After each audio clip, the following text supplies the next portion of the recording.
கருமையான கர்த்தருடைய பிள்ளைகளே, கர்த்தருடைய வார்த்தை சொல்வது, பிதாவின் சித்தம் செய்கிறவனே பிதாவின் ராஜ்யத்தில பிரவேசிப்பான் என்று சொல்லி ஆண்டவர் சொல்றாரு. புதிய ஏற்பாட்டுல ஆண்டவர் பிதாவின் சித்தம் செய்றவன் தான் பரலோக ராஜ்யத்தில பிரவேசிக்க முடியும் அப்படின்னு சொல்லி. நம்ம வந்து கிறிஸ்தவர்களா இருக்கிறோம். ஆண்டவரை நேசிக்கிறோம். ஆண்டவருடைய வாழ்க்கைக்கு தேவையான அற்புதங்களை நம்ம பெற்றுக்கொள்றோம். பெற்றுக்கொண்டு நம்ம அப்படியே வாழணும்னு விரும்புறோம். ஆனா ஆண்டவர் நமக்கு வைத்திருக்கிற வாழ்க்கை அப்படி கிடையாது. ஒருவேளை நம்ம ஆரம்பத்துல ஆண்டவரிடத்துல வரும்போது இப்போ தேவைக்கு ஆண்டவரிடத்துல போய் ஜெபம் பண்ணும்போது அது தேவையான ஆண்டவரை சந்திக்கிறதா இருக்கலாம்.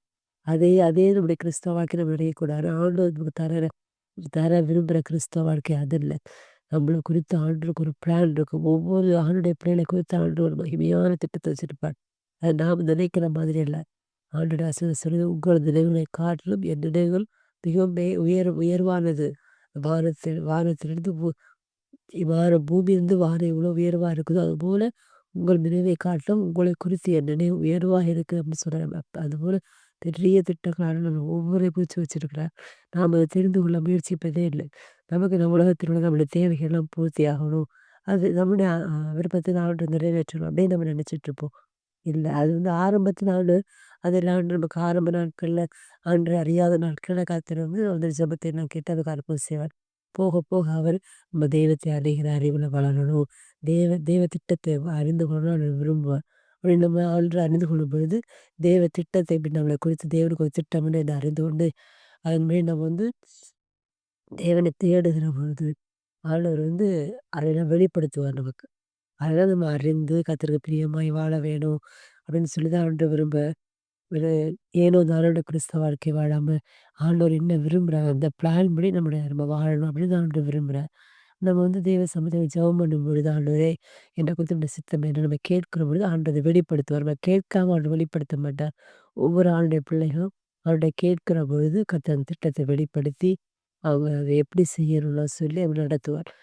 அந்த அப்படி அதை நம்ம செய்யும்போது அது நமக்கு ஆசீர்வாதமா இருக்கும். ஆண்டவர் நம்மளை குறித்து சந்தோஷப்படுவார். தொடர்ந்து ஆண்டவர் நம்மளை நடத்துவார். அவர்கள ரட்சிக்கிறதுக்கு காரணமே, அவர்கள ரட்சித்து கர்த்தருடைய பாதையில நம்ம நடத்துவதற்கு. நம்முடைய பாதையை நம்ம வாழ்றதுக்கு. நமக்குன்னு அவர் வச்சிருக்க திட்டத்தின்படி நம்மள நடத்தணும், நம்மள வாழ வைக்கணும். அவருடைய திட்டத்தின்படி அநேகருக்கு ஆசீர்வாதம் வைக்கணும் அப்படின்னு ஆண்டவர் நம்மள ரட்சிக்கிறதே. நாம அத புரிந்து கொள்ள மாட்டோம். நாம நினைப்போம் நம்முடைய தேவைக்கு வேண்டி ஆண்டவர் வந்து நம்மள சந்திச்சாருன்னு இல்ல. ஆளுடைய திட்டத்த நம்ம வாழ்க்கையில நிறைவேற தான் ஆண்டவர் நம்மள சந்திக்கிறது. புதிய அந்த வாழ்க்கைய ஆண்டவர் தர விரும்புறார். நாம் அதை புரிந்து கொண்டு, நம்ம அதை வந்து நம்முடைய வாழ்க்கையில வந்து பெற்றுக்கொள்ள வேண்டும்னு வாஞ்சியோடு கூட நம்ம தேவ சமூகத்தில் ஜெபம் பண்ணும்பொழுது, ஆண்டவர் வந்து நம்ம வெளிப்படுத்துவார். அடியார் வந்து ரட்சிக்கப்பட்ட ஆரம்ப நாட்கள்ல அவருக்கு தெரியாது. தேவ சித்தம்னு தெரியாது. அப்ப வந்து அநேக பிரச்சனைகள் இருந்தது. பிரச்சனைக்கு வேண்டி ஜெபம் பண்ணோம் ஜெபம் பண்ணோம். ஜெபம் பண்ணும்போது ஆண்டவர் அதில எல்லாம் விடுதலை கொடுத்தார். அப்படியே கிறிஸ்துவ வாழ்க்கை போயிட்டுருந்துது. பிறகு தான் வந்து கிருபையா இந்த தெய்வ சித்தம் என்று ஒன்று உண்டு அப்படின்னு அறிந்து கொள்ளும்படி கிருபை செய்தார். தெய்வ திட்டத்தின்படி தான் நம்ம வாழ்க்கை வந்து அமைச்சுக்கணும். அதாவது பிதாவின் சித்தம் செய்தவர் பிதாவின் ராஜ்யத்தில் பிரவேசிப்பார் அப்படின்னு இயேசப்பா சொல்றார். அதே மாதிரி என்னுடைய பிதாவின் சித்தம் செய்கிறது என்னுடைய சகோதரனும் சகோதரியும் என் தாயுமா இருக்கிறார்கள் சொல்லி புதிய ஏற்பாட்டுல சொல்றாரு. அப்ப நம்ம வந்து பிதாவின் சித்தம் செய்றது தான் ஆண்டவர் விரும்புகிற கிறிஸ்தவ வாழ்க்கை. அப்படின்றத பிறகு நான் புரிந்து கொண்டேன். அதுக்கப்புறம் ஆண்டவர்ட்ட ஆண்டவர் சமூகத்தில ஆண்டவரே உம்முடைய சித்தம் என்னை குறித்து உம்முடைய சித்தம் என்ன? என்ன பிற ஜெபம் பண்ண தொடங்கும் கர்த்தர் வெளிப்படுத்துறார். அதன்படி செய்யும்பொழுது ஆண்டவர் ரொம்ப சந்தோஷப்பட்டு தொடர்ந்து நடத்துறார். இது ஒவ்வொருத்தருக்கும் அப்படி தேவ சித்தம் என்று இருக்கும். நம்ம ஆண்டவர் சமூகத்தில காத்திருந்து ஜெபித்து அதை பெற்றுக்கொள்ளணும். அந்த வாழ்க்கை வாழதான் ஆண்டவர் அப்படி வாழ வேண்டும் தான் ஆண்டவர் விரும்புகிறார். நாம செய்யறது கிடையாது. அப்படியே ஆண்டவர்ட்ட கேட்டோம். ஆண்டவர் வெளிப்படுத்தி, அதன்படி செய்யிற பொழுது இந்த வாழ்க்கை வித்தியாசமாய் மாறும். புதிய புதிய திட்டங்களை கொடுத்து அதில செய்யக்கூட ஞானத்தை எல்லாம் கொடுத்து ஆண்டவர் நடத்துவார். அடியாருக்கு மட்டும் இல்ல ஆண்டவர் எல்லாருக்கும் அப்படித்தான். எல்லா அவனுடைய பிள்ளைகளுக்கும் அப்படிதான். அதேபோல ஒவ்வொருத்தர் குறித்தும் ஒரு திட்டம் உண்டு.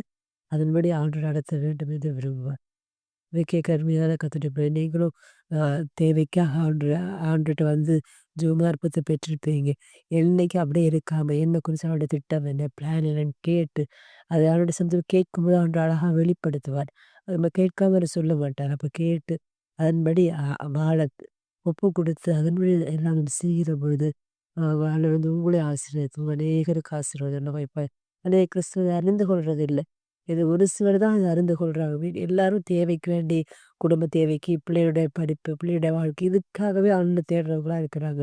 ஆண்டவர் வசனம் சொல்லுது, நீங்க இம்மைக்காய் மாத்திரம் என்னை தேடுவீர்களானால் எல்லாரை காட்டிலும் பரிதபிக்கப்பட்டவர்களாய் இருப்பீர்கள்ன்னு சொல்றாரு. அப்ப நித்திய ஜீவன் வரைக்கும் நினைக்கிற போஜனத்துக்காகவே கிரியை நடப்பீங்கள்ன்னு சொல்றாரு. அப்ப நம்ம ஏமாந்து போகக்கூடாது. கிறிஸ்தவ வாழ்க்கையில அநேக ரகசியம் இருக்குது. என்ன சத்தியத்தை அறிந்து அதை நான் செய்யும்போதே நம்ம ஆசீர்வதிக்கப்படும். இல்லைன்னா நம்மளும் ஏமாந்து போவோம். அதனால அவனுடைய சித்தத்தின்படி வாழ்ற ஒரு வாழ்க்கை தான் அவர் விரும்புகிற வாழ்க்கை.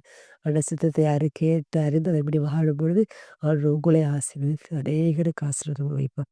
நம்ம ஜெபிப்போமா? ஆண்டவங்களே எங்களை உண்மையாய் நேசிக்கிற எங்கள் பரலோக தகப்பனே, ஆண்டவரே நாங்கள் இந்த வேளையில தேவ சித்தத்தை குறித்து அறிந்து கொள்ள அப்பா அதில் கொடுத்த அந்த கிருபைக்காய் ஸ்தோத்திரம் ஆண்டவரே. தேவ சித்தத்தின்படி எங்கள் வாழ்க்கையை நாங்கள் அமைத்துக் கொண்டு அது எங்களுக்கு மிகவும் ஆசீர்வாதமா இருக்கும் என்பதை நாங்கள் உணர்ந்து கொள்ள முடிந்த கிருபை செய்தியதே உமக்கு ஸ்தோத்திரம் அப்பா. இதை கேட்கிற ஒவ்வொரு பிள்ளைகளையும் கர்த்தர் தேவ சித்தத்துக்குள்ளாய் கொண்டு வர வேண்டும் என ஜெபிக்கிறேன்.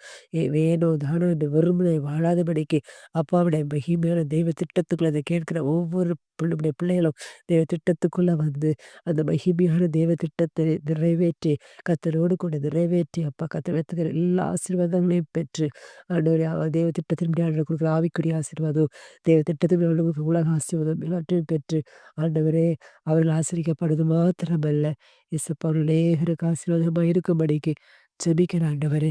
நீர் அப்படி செய்ய வேண்டுமென ஜெபிக்கிறோம்ப்பா. உங்க ஜெபங்களை கேட்டதற்காக நன்றி. நீங்க அப்படி செய்ய நன்றி.